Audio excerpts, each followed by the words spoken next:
So I'll call a meeting to order. This is the Community Health and Wellness Committee meeting on Wednesday, November 12th. We do have a quorum. I would like to acknowledge that we are having this meeting located on the traditional territory of the Lakota people. Can I get a motion to adopt the public agenda, please? Move adoption. Seconder? Second. Thank you. All in favor?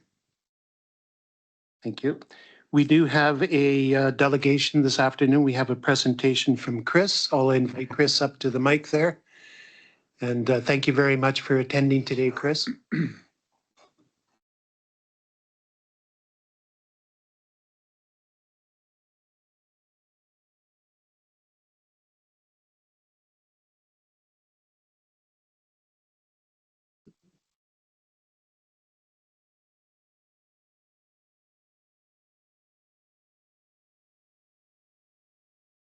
Hey, everybody. My name is Chris Camilleri. I know a few people here, actually a few former co-workers. It's nice to see. My purpose today in this short talk is not to present you with statistics, but to humanize the issue of needing more bed-based and second stage housing. I worked at Campbell River Family Services, a community-based charitable nonprofit, for 25 years. As a child and family counselor, I supported children and youth, many who were victims of domestic violence. The population I served was primarily lower income families.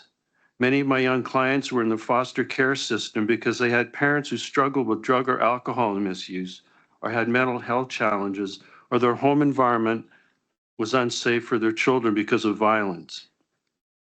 As these children aged through the social services system, they had access to counseling and other supports, as did their families. Typically, these services ended once they aged out at 18.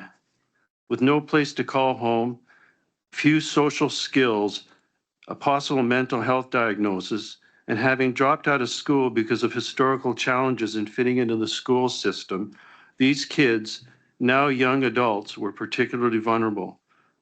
As human beings, one of our most pressing needs is connection. In the case with sadly too many of my former clients, now adults and unhoused, they find connection with other unhoused in the community, where they have a sense of belonging, even if that might mean taking part in risk-taking activities such as drug and alcohol misuse. They might reconnect with a family member, a parent, sibling, or cousin who is unhoused, and this sense of being with real family as opposed to their time growing up in foster care is extremely attractive to them, despite the dysfunctional lifestyle of that family member. Take Jeremy, for example, and Jeremy isn't his real name. Jeremy was referred to me when he was a sweet, precocious 5-year-old in the foster care system. He was apprehended by the Ministry of Child and Family Development because of violence and open drug use in his home. As a result of the trauma he experienced in his early childhood, Jeremy struggled at school and he needed mental health support. He was often suspended, and as a result, his attendance at school was spotty. Once he aged out of the system at 18, Jeremy had no healthy family members to reconnect with, and as a result, he joined his father, who lived on the street and had been struggling with mental health and addiction issues for several years. Finding connection and belonging with his estranged father and his father's social circle, Jeremy started dabbling in drugs. Today, now an adult, Jeremy is unhoused and an addict. Jeremy currently lives in one of the low barrier, so-called first stage housing in Campbell River. Unfortunately, Jeremy has been unable to stay clean because once he leaves short-term, typically up to 30-day first stage housing, he reconnects with his homeless peer group, starts using again, re-enters first stage housing only to reconnect with his unhealthy peer group once he's out, and the cycle continues. The opportunity to participate in a longer-term second stage housing program would be a great benefit to adults like Jeremy, who seek to recover and have access to programs that will give them an opportunity to break the cycle of drug misuse and to learn new skills, access specialized counseling, and be provided with ongoing appropriate services, similar to what would have been made to Jeremy while he was a child and youth and had access to services. Unfortunately, there are only a limited number of second stage housing beds available, so while the need is great, the resources are few. The prospect of creating more second stage housing would be welcome, narrowing a very obvious service gap. Second stage housing offers a more stable living environment, allowing residents to stay for longer periods of time, 6 to 18 months, while they work more comprehensively towards independence and recovery. I have a niece who works in low barrier first stage housing. She has a co-worker who was in active addiction and ended up going through the Second Chance Recovery Center in Campbell River, which he says was crucial to his recovery. He now lives in market rental housing, helping others who are in active addiction. He tells my niece that finding second stage housing was both the most difficult and crucial step to his recovery. Without it, he wouldn't be where he is today. And he is open with sharing his story so that it can help create positive change in others. My niece tells me that in her few short years as a frontline worker, she has seen 7+ people willing to go to treatment and then have no second stage housing available. They have no other option but to return to low barrier housing where folks are still active in addiction. They quickly relapse and are now at a higher risk of overdosing due to intolerance reduction, which typically occurs after treatment. There have been at least 2 deaths in the community in the last 12 months that my niece is aware of, caused by folks leaving treatment, being discharged into homelessness, and ultimately dying of an overdose. As a frontline worker, my niece's observation is that the most effective way to address the overdose epidemic is to make treatment and second stage housing more accessible and plentiful. She points out that in supportive housing, she sees how cyclical substance abuse can be where parents stay in housing and then a few years later, the children end up in the same situation, in active addiction where they have nowhere to live and are desperate for help and resources. This essentially is Jeremy's story. As my niece states, addiction is often trauma-related. People end up using substances to numb feelings. This is evidence-based and is also something that my niece sees daily in her work. She says, and I quote, "Second stage housing has provided my friends with an opportunity to work alongside their trauma and to learn how to live in a way that doesn't devolve into substance abuse.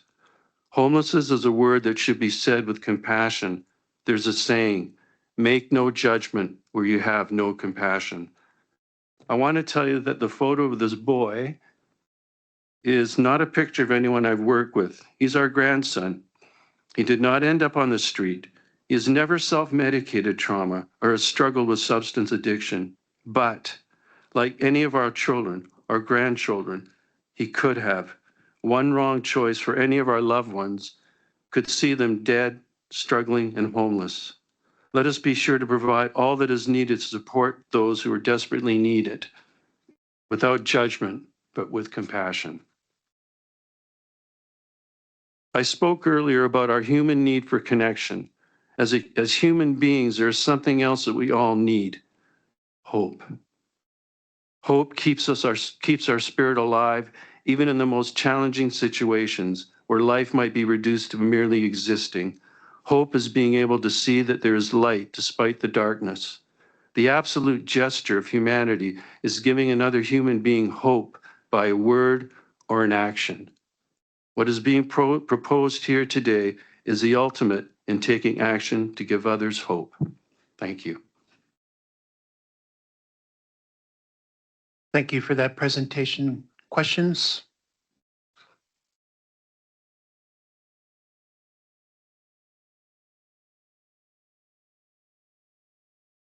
Thanks, Chair, and thanks, Chris, for talking to us today. You're welcome.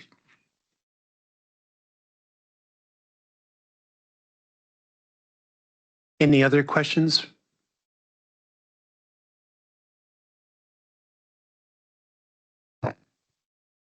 Thanks, Chris. Thanks for joining us today. You're and welcome. sharing. Honored. Thank you.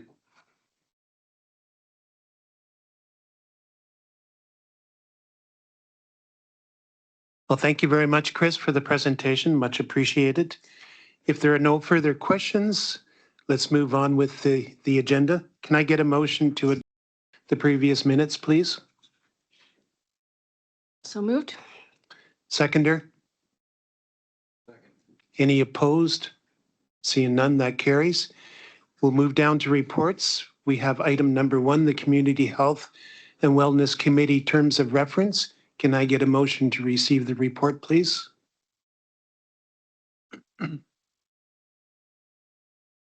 Thank you. Seconder? I need somebody to second it.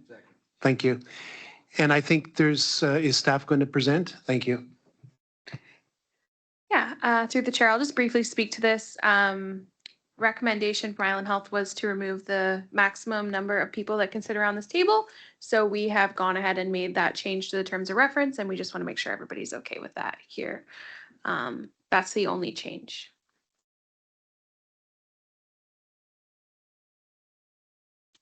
Any questions or input on this? Was there a specific reason why that request was made? The rationale for that was not shared directly, but just that to increase the membership.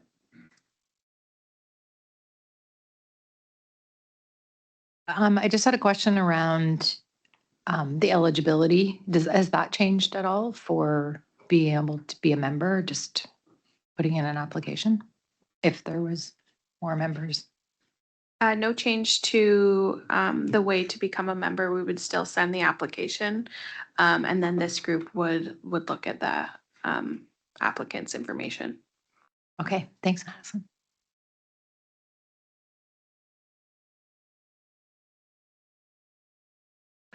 Did we ask why? Or did we just accept it?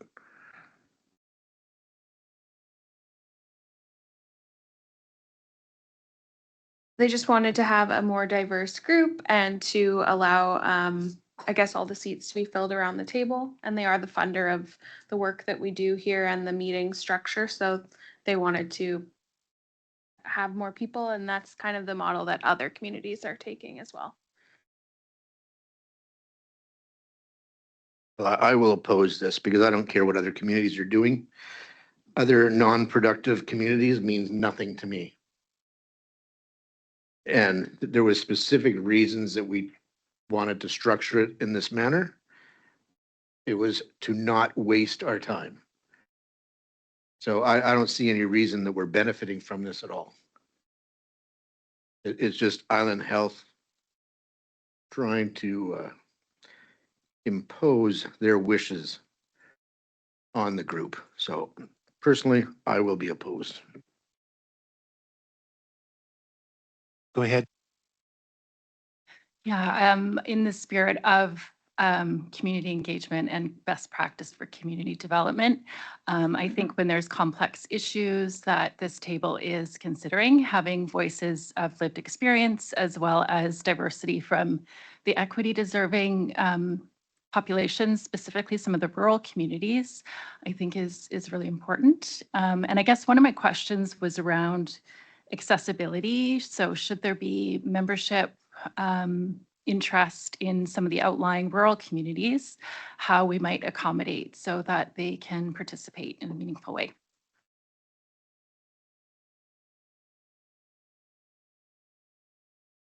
With support of the corporate services team at the SRD, we would be able to host this meeting as a hybrid model, as we do with all of our other meetings.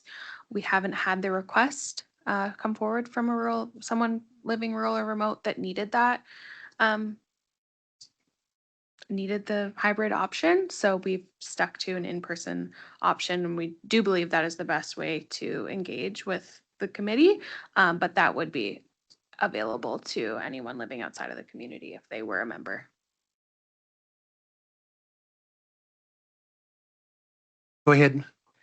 Is this tied to the funding agreement in any way? Like if this table were to oppose it, does that affect you mentioned that Island Health funds this role. Does that affect that funding agreement? Thank you, the chair. I think ultimately, as the funder, Island Health could determine whether or not they wanted to continue funding this program through the SRD. To date, we have upheld the recommendations of Island Health previous to this year, where we moved into a more committee-like structure, even though it's not necessarily answering to the SRD board. The terms of reference have remained the same since pretty much 2017-ish.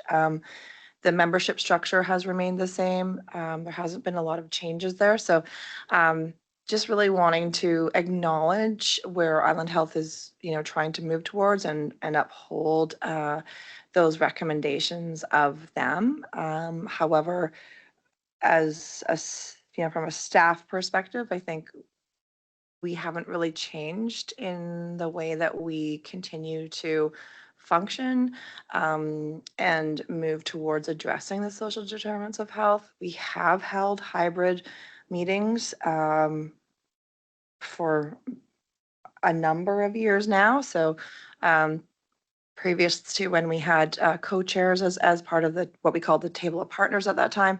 Certainly we had a number of members that attended these meetings virtually. So that's always been an option. It remains an option. Really looking to ensure that we do have good representation, really encouraging representation from rural communities and First Nations. We have struggled and we continue to struggle. Not sure that this change in itself would assist with that. I mean, we have yet to have more members or more applications than we have seats at the table. So, I mean, that has never been a thing. So certainly that's why we said it's not an issue for us if we were to limit those number of members to this table. So excuse me, really just wanting Island Health to know that we are doing our best to work towards the goal here and ensuring that we remain within the contract as we've signed off on. We do feel that we are, and we have consistently been in alignment with the contract. So, yeah.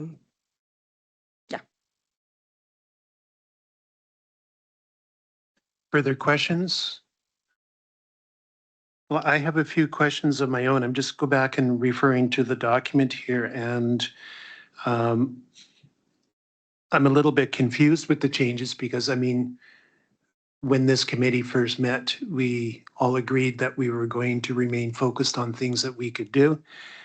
We wanted to limit, who was going to sit at this table to ensure that we were going to get things actually done.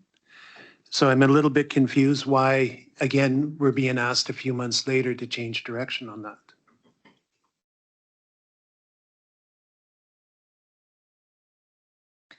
Thank you through the chair. I really can't answer that question.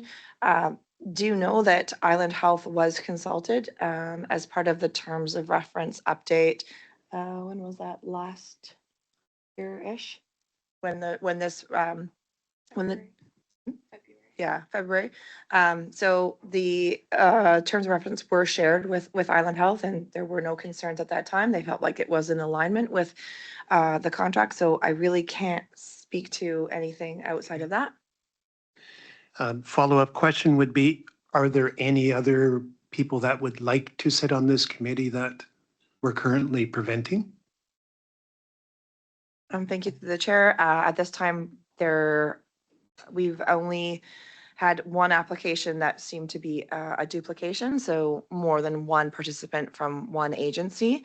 So one was selected because, to again allow for that diversity. So this table has yet to turn down any applications from anyone outside of any existing representation that we're seeing at the table. So with that, I'm confused why we should even be entertaining this. We haven't done anything. We're not refusing anybody. So why is this on the board agenda?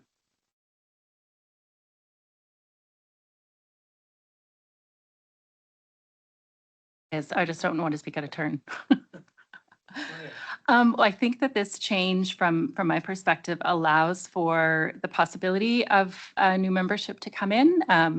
I've been in Gold River, for example, where there has been question about how to apply. And so this, I think, helps to communicate that the barriers are low and that the openness is there. And then I also just wanted to comment on the addition, which I really do appreciate, of adding the upstream component to the work of the table. So just highlighting that addition as well, which I think is an important distinction when we're talking about determinants of health.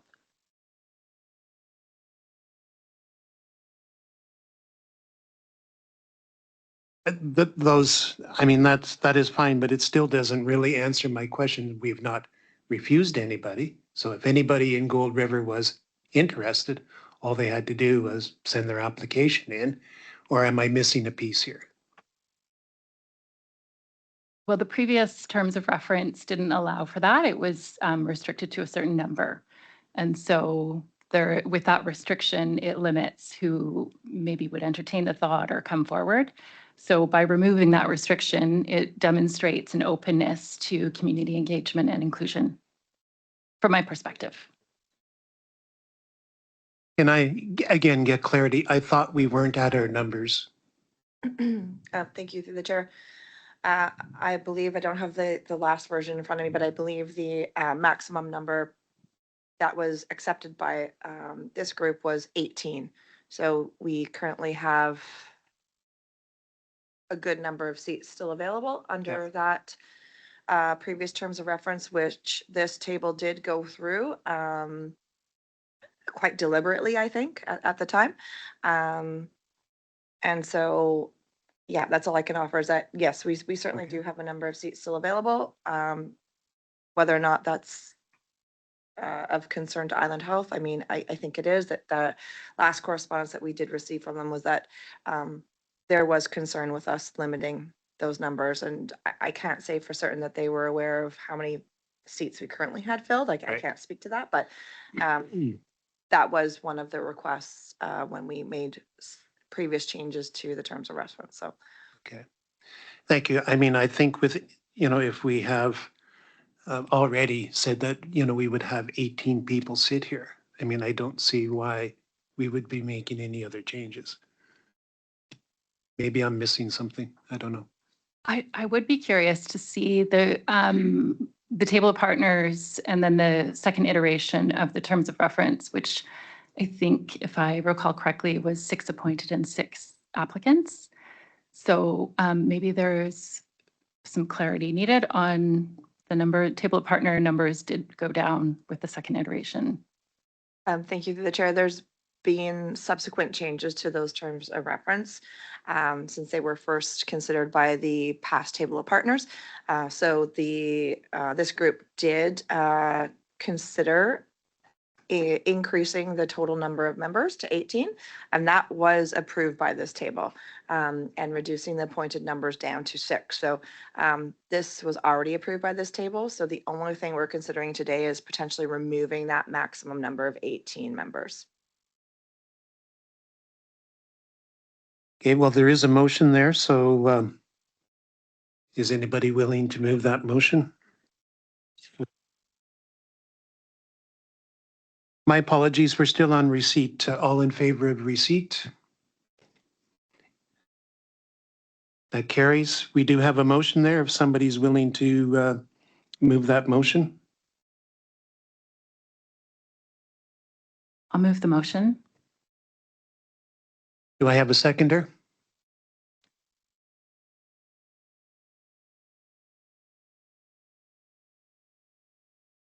We can't move a motion without a seconder.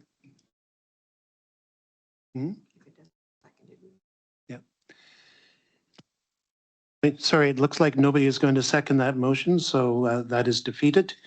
Move on to item 2, recovery support services on the North Island. Can I get a motion to receive the report? Do I have a seconder? All in favor? And that carries.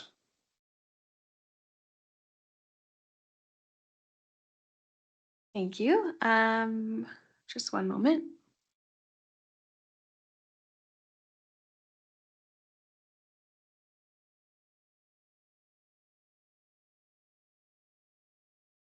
All right, through the chair, apologies in advance. This doesn't have a lot of new information, but I do think we've narrowed the focus of a previous motion that was brought to the table.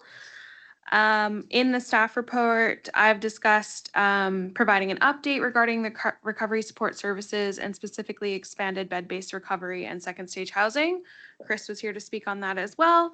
The motion made at the previous meeting was that I assess the capacity of the outline services in the attached key services document and aim to learn the challenges in expanding residential services, which would be bed-based recovery and second stage housing. Like I said, there's not a whole lot of new content here, but I did put together something that I think, focuses more on the narrow intentions of this report. So I think what we're looking for, I guess what I should share first is that I did reach out to the number of organizations in the outlined key services document, and I am awaiting a response from them. I think there's a much larger need to understand the challenges in our community and where the needs lie. And you'll see that there's a follow-up motion in this report that I would hope would answer some of these questions. So what is the need? Basically, what is the demand for bed-based recovery in our community and transitional housing? So those coming out of a recovery program. I'm not sure much about the demand or like the numbers in the pipeline, for example. So what's the number of folks living with complex concurrent needs, including addictions, who require more support, like a complex care housing scenario? And what is the demographic of the population most needing these supports? And again, what is the capacity of the regional service providers to expand their services to include second stage housing and additional bed-based recovery? We know that the political will of our federal and provincial leaders are evolving, and funding streams are sometimes not meeting the needs of what our communities are asking for. So essentially what I think the motion at the end of this report would aim to answer is what is the political will of the federal and provincial government and the funding streams that would support expanded bed-based recovery and second stage housing. What does that funding landscape look like? What are their parameters? And what's the best practice or momentum? So housing that heals, kind of back to what Chris was talking about, is this wraparound support, integrated recovery services beyond that short-term treatment model. And then beyond that, what is the feasibility of a capital development project that would include more bed-based units and second stage units that go beyond the 12-month period? Some other programs that I'm going to mention next include 4-year programs. So beyond your sobriety, you have 4 years to basically receive those wraparound supports, have education and career support, and other health supports moving on. And then this feasibility study would also look at capital funding, what that would look like between the provincial and federal funders, and in addition to any private funders, operational funding, and finding an experienced operator, again, circling back to the service providers we have in our community and in the region. I just included 2 examples. This is a transitional housing program that's in Duncan. It is operated by the Canadian Mental Health Association. They operate a number of transitional programs across Canada. I've been to this facility actually, and it seems to have a pretty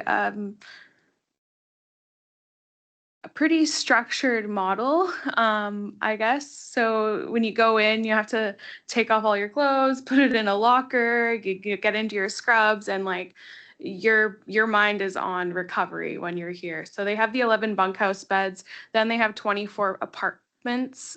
So that is that second stage style where you can stay up to 4 years. And they have tenant support staff and care. And they also have an option, if you're looking at short-term sobriety and detox, you can start there. Here they have 11 units, or sorry, they have 11 beds of sobering assessment too.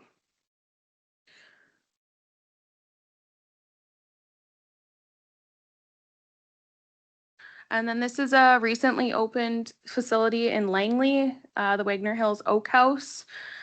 It does have some private funding through Jimmy Pattison Group, and the BC Housing is supporting operations as well. It is a 1-year recovery program, but it is a very intense recovery program. It's completely substance-free, including smoking and oat therapy. It is a faith-based model, includes in community engagement and career development. It's located on a farm. You either learn to work on the farm or cook food for your fellow program people. Yeah, and that's all I have for you today. And then we can get to the motions attached to the report, and I can take some questions. Thanks. Thank you for that. Questions?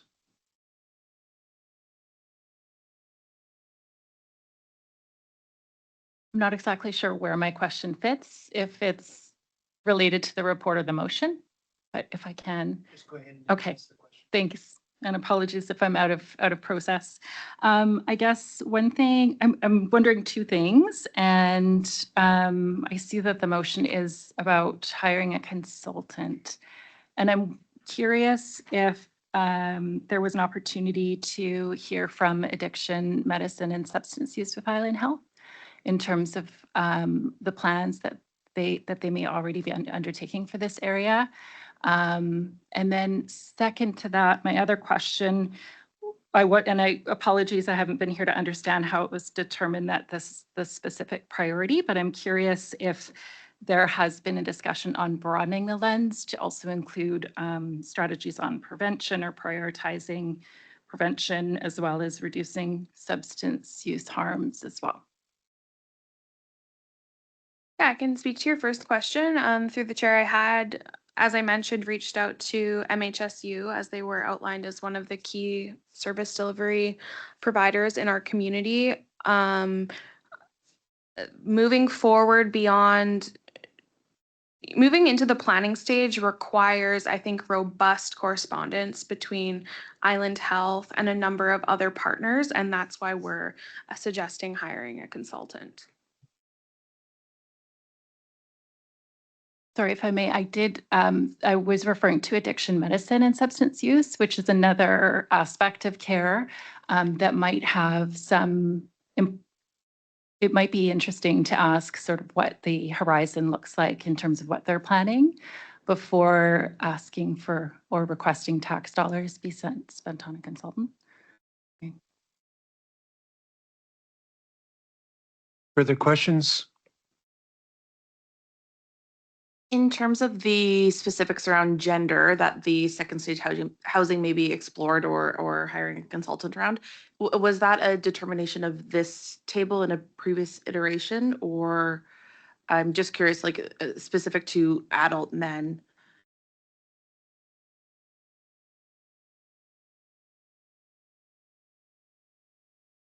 Thank you, Chair. And just in relation to that, I think if you look at the statistics for overdose deaths and suicides, and you look at the facilities in this community, there's a crying need for services for adult and for males, both boys and men.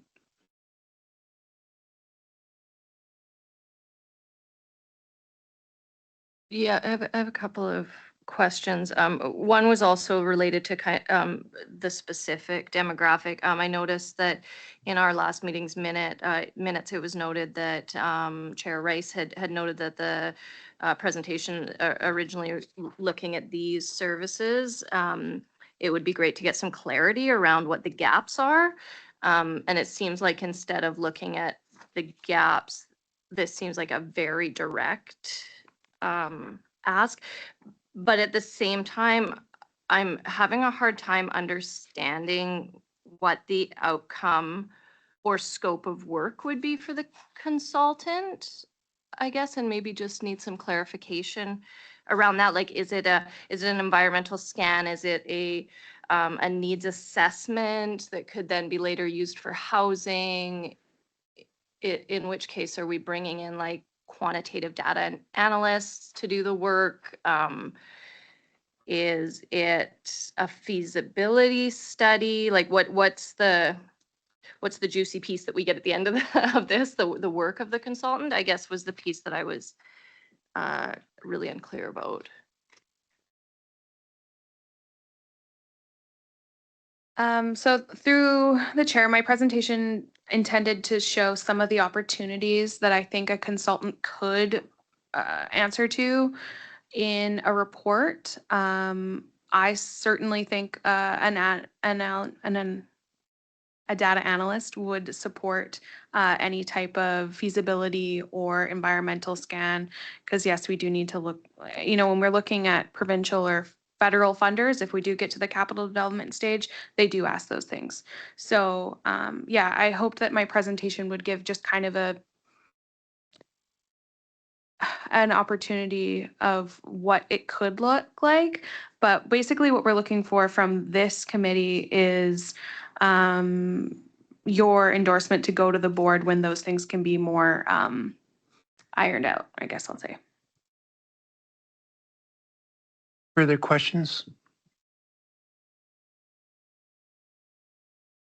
Where would the funding come from for the, is that through the SRD board itself or through this committee's Island Health dollars? Through the SRD.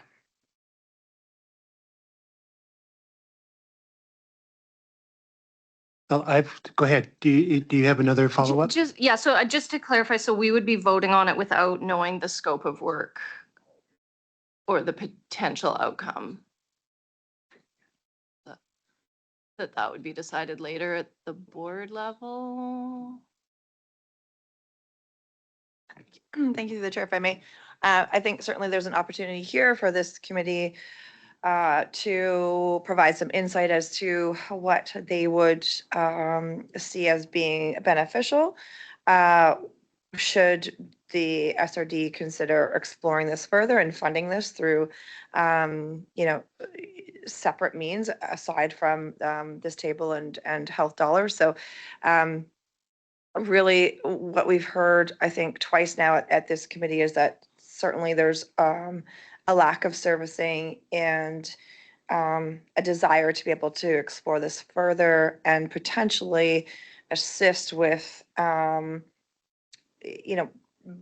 bed-based recovery and second stage housing in the future if this study were able to support upcoming funding opportunities and that sort of thing. So knowing that at this table, there's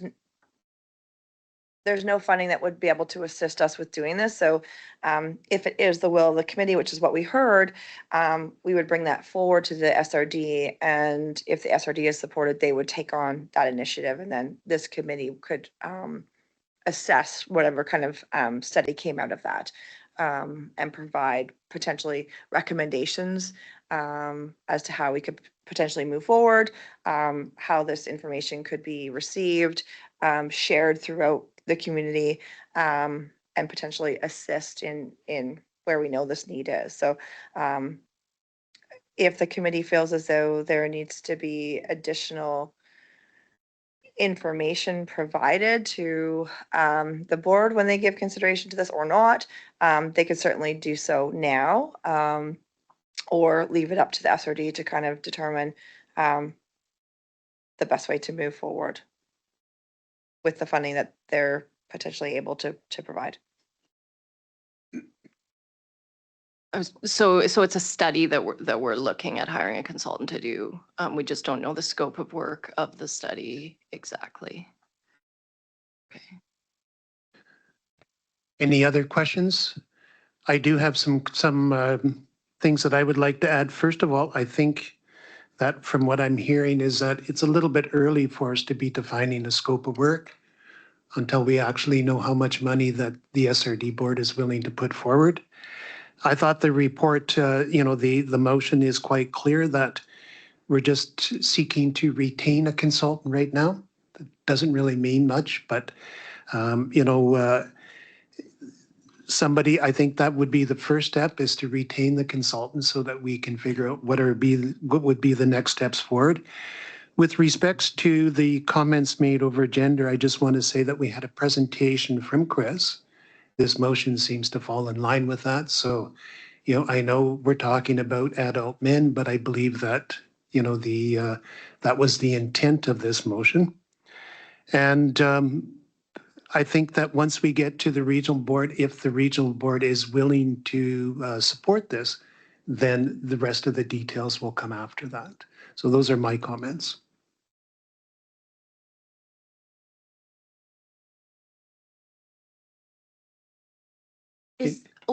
So we're on receipt.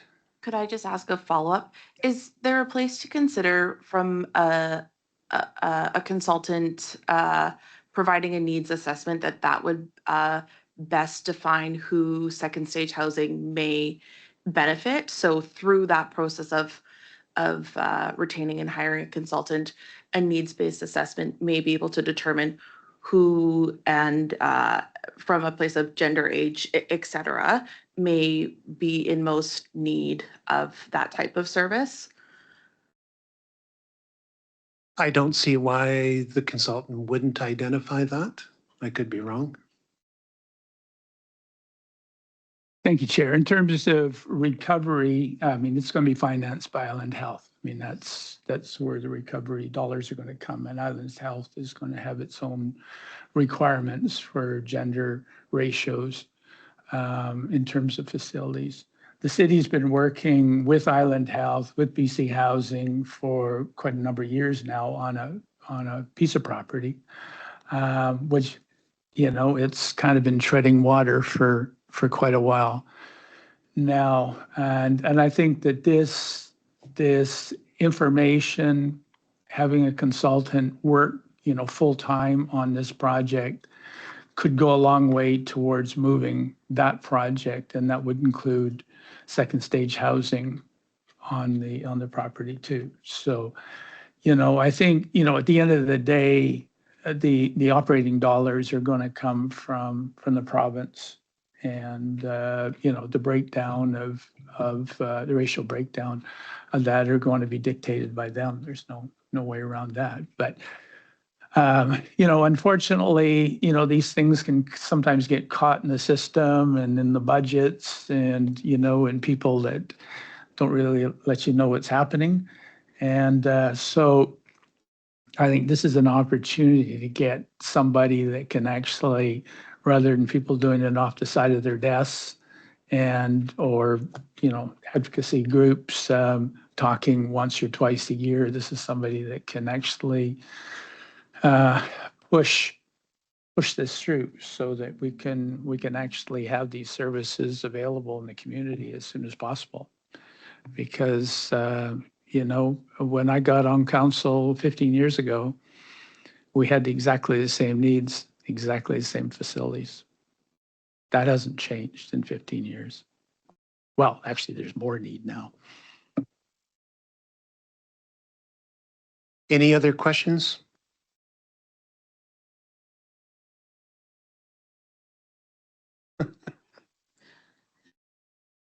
Is there an opportunity to change the wording on that motion, like that the committee recommends to the board? I'm a bit hung up on this scope of work thing. Like, I don't know what we're supporting. I completely agree. Like the stuff needs to be done. I just am a little bit concerned about supporting taxpayer dollars, and I realize it's not us voting on that. It's going to be the SRD board in the long run. I don't quite understand what the tangible result is. Is it actively working towards getting a facility here? Is it a feasibility study? Is it second stage housing needs, recovery treatment needs assessment? And then how do we make sure that we get a consultant that has the appropriate skills to do both the quantitative and qualitative analysis, if that is the case? Yeah, I'm unclear about that. Members are able to move whatever resolutions or motions that they put forward. As long as it gets a seconder and is supported, then that's what we would move forward on.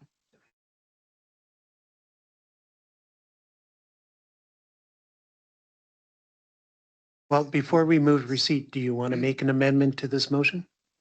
But we're just moving receipt on. Receipt's been Is that already enough? voted on. Yep.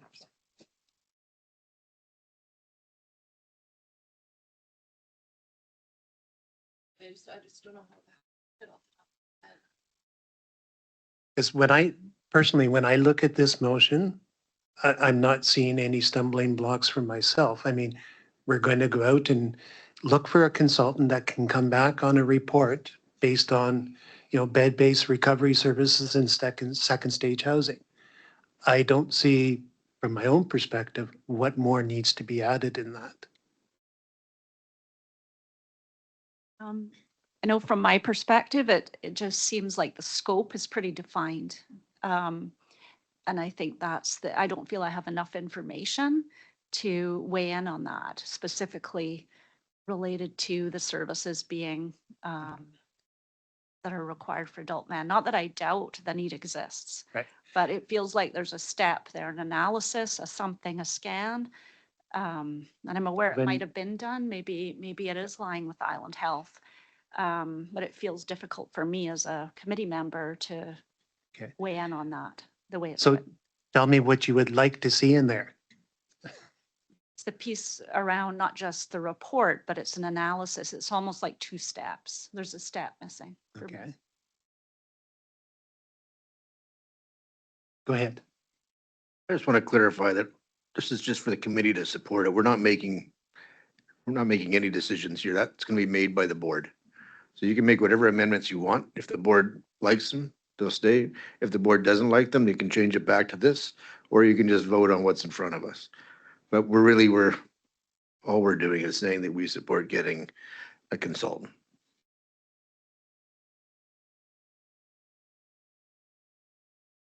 As it stands, I will have to vote against this motion for many of the reasons that have been cited around the breadth seems quite narrow, but also maybe there's some assumptions kind of baked into the motion that it's sort of a one approach, being bed-based recovery services and second stage housing as the solution to the substance use epidemic that we're seeing. And I think that it is much more complex. And so perhaps something like an environmental scan or a consultant report on a substance use strategy that includes the community voices and the people with that lived expertise would be more in line with something that I would support in terms of thinking more upstream. But as it stands, yeah, I'll be voting against this. Thank you through the chair, if I may. And I think that's exactly why this motion is what it is, to then put this onto the SRD board, because this is more coming after the fact. If this committee wanted to put forward a motion similar to what you're speaking to, if there was an opportunity here for us to do work at that level or commit funds to try to focus on the need prior to where we're sitting now, certainly we have identified both those things. And when this topic came to this committee, we knew that we were already past the point of us having these conversations at this table. And that our focus would be here. And if this was something that this committee wanted to focus on, that this wouldn't be the place to do that. But certainly the information that we've received at this table and the conversations that we've had has supported the fact that there is a need, and how could we potentially assist with addressing that need. And so if it means us putting forward a recommendation to the SRD board for them to then take on that role at that level, then that's really what this committee could do. And still come back and focus on the needs and the assessment and how do we address this before we get to where we are today. We've had conversations, Madison and I, to potentially bring forward delegations in the new year that would focus on that. And that's really where this committee's role is, being that this is beyond where our expertise lies. So really looking to this committee, I think, to provide any sort of recommendation to then see if the SRD board could assist us with being able to get a report together that would assist in any future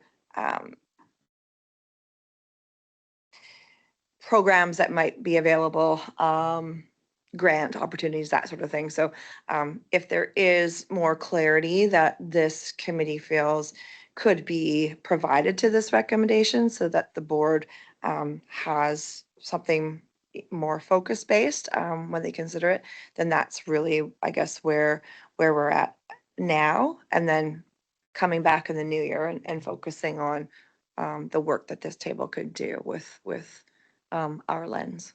I don't know if that helps, but. Further questions? Again, I've got a comment from myself. Thank you, Aniko, for the information. When this goes to the regional board would be coming back with a further report on this anyways. Is that correct?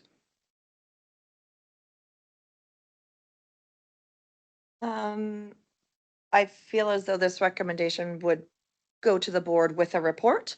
And if the board supported that recommendation, then likely the work would be done. I guess it really depends on how that recommendation would be worded. If the board felt like there was more information needed before they proceeded, then certainly a subsequent report could be made. But in one way, shape, or form, there needs to be some sort of recommendation coming from the board Right. for any further action to be taken. So I guess it really would be at the will of the board when this report and recommendation came forward as to how they proceeded.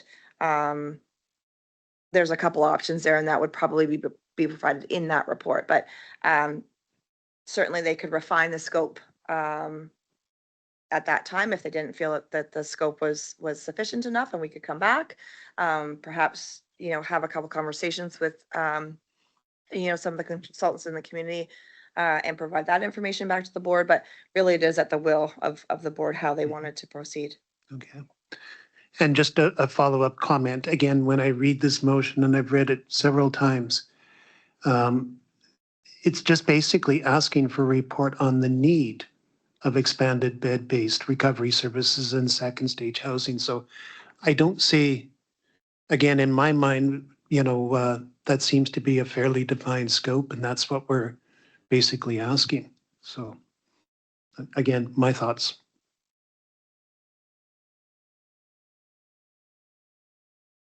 So we do have a motion there. If somebody wants to make the motion, and we'll need a seconder, and then we'll see what the vote does.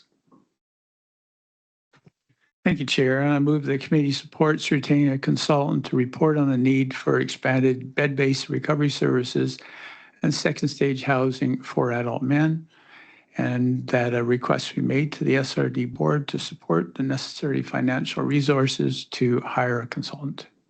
Do I have a seconder? Thank you. So calling the question, all in favor? Unfortunately, that doesn't carry. They haven't voted. Oh, sorry. Well, I was looking at only 2 hands raised. My bad. So again, all in favor? Okay. Opposed? So it's 5 opposed. Moving down, I think that's we don't have any correspondence. We have no new business. We have no addendum items. So I'll get a motion to terminate the meeting. Termination. Second.